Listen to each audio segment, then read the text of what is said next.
तो सबसे पहले तो भाई हमने देखा महाराष्ट्र और झारखंड, एक जगह महायुति यानी कि एनडीए जीती, एक तरफ देखा गया झारखंड में जहाँ एनडीए जीती, और दोनों ही जगह दो योजनाओं का बड़ा जोर रहा, महिला केंद्रित योजनाओं का, लाडली बहन और मातृ सम्मान, महिला सम्मान, झारखंड वाली योजना का नाम भूल रहा हूँ, मैया सम्मान योजना का। जी, नीतीश कुमार का भी एक लंबा इतिहास रहा है बिहार में महिला वोटरों को कैटर करने का, उन पर केंद्रित योजनाएं चलाने का, मगर अब समय काफ़ी बीत गया है।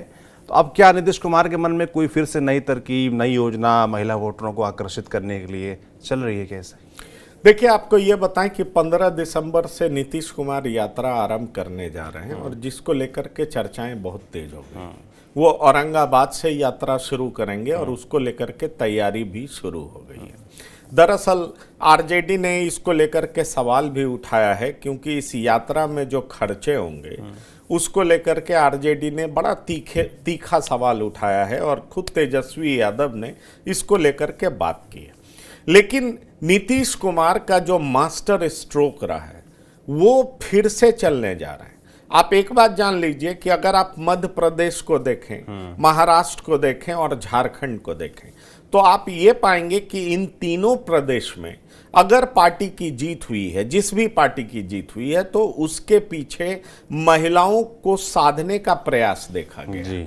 अगर आप देखें तो मध्य प्रदेश की बात करें, जिनके बारे में कहा जा रहा था कि बीजेपी की सरकार नहीं आएगी, शिवराज सिंह दोबारा नहीं आएंगे, लेकिन शिवराज सिंह भले ही मुख्यमंत्री नहीं बने पर पार्टी की सरकार आई, उसमें कहा जाता है कि लाडली योजना का बहुत बड़ा योगदान, और ये इस योजना ने इस तरह का कमाल किया कि महिलाओं ने बढ़ चढ़ करके हिस्सा लिया और उसके बाद पार्टी जो है बड़ी मेजॉरिटी से जीतती आई और कांग्रेस का सपना धरा का धरा रह गया।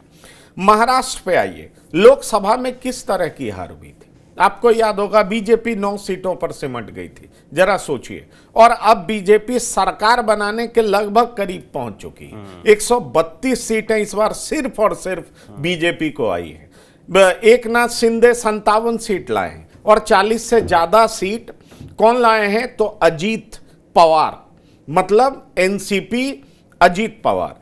अब देखिए, एनसीपी अजीत पवार अपने चाचा से 4 गुना ज्यादा सीट लाते हैं।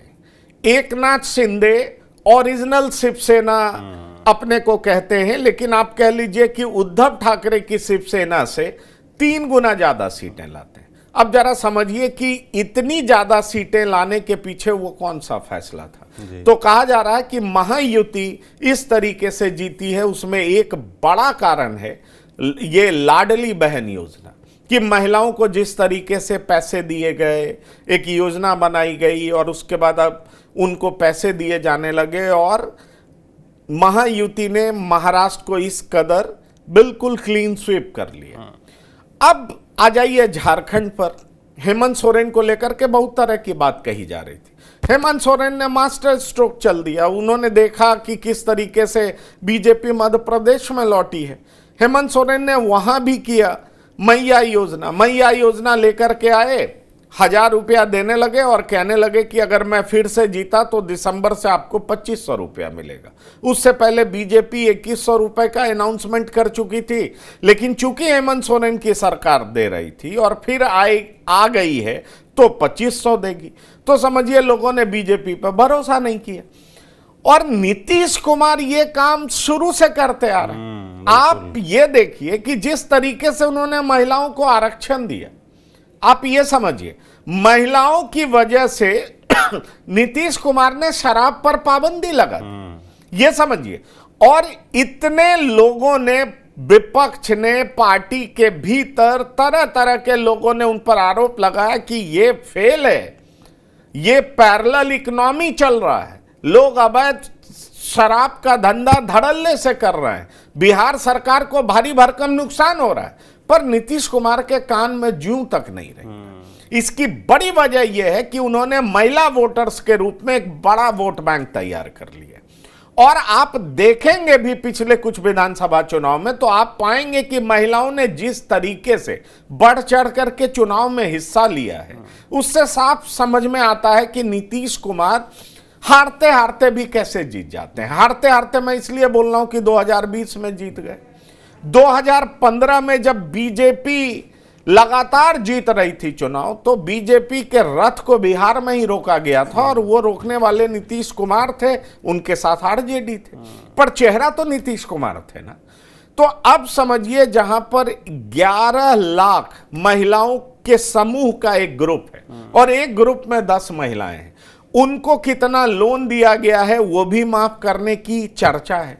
तो नीतीश कुमार अगर माफ करेंगे तो जरा सोचिए कि 11 लाख समूह जो है और हर समूह में 10 महिलाएं हैं कम से कम, तो कितना बड़ा वोट बैंक तैयार होता है। दूसरी बड़ी बात कही जा रही है कि झारखंड मध्य प्रदेश की तरह यहां भी 1000 रुपया दिया जा सकता है। तो एक बड़ी बात यह है, आपको याद होगा नीतीश जब सरकार में आए, पोशाक योजना इन्होंने शुरू किया। लड़कियां गांव में साइकिल चलाते हुए पोशाक पे ड्रेस में पहनकर स्कूल जाती देखी गई, और यह बिहार के लिए बहुत बड़ा स्टेप था। बिहार का इमेज बदलने लगा। जिस बिहार को लोग जंगल राज और तरह तरह की उपमाओं से नवाजा करते थे, उस बिहार की पूरी परिदृश्य बदलती हुई दिखाई पड़ी। तो आप समझिए, नीतीश कुमार अपने हथियार को धारदार बना रहे हैं। उन्होंने जो सबको सिखाया है उसको फिर से वो धार दे करके जमीन पर उतारने के प्रयास में लग गए।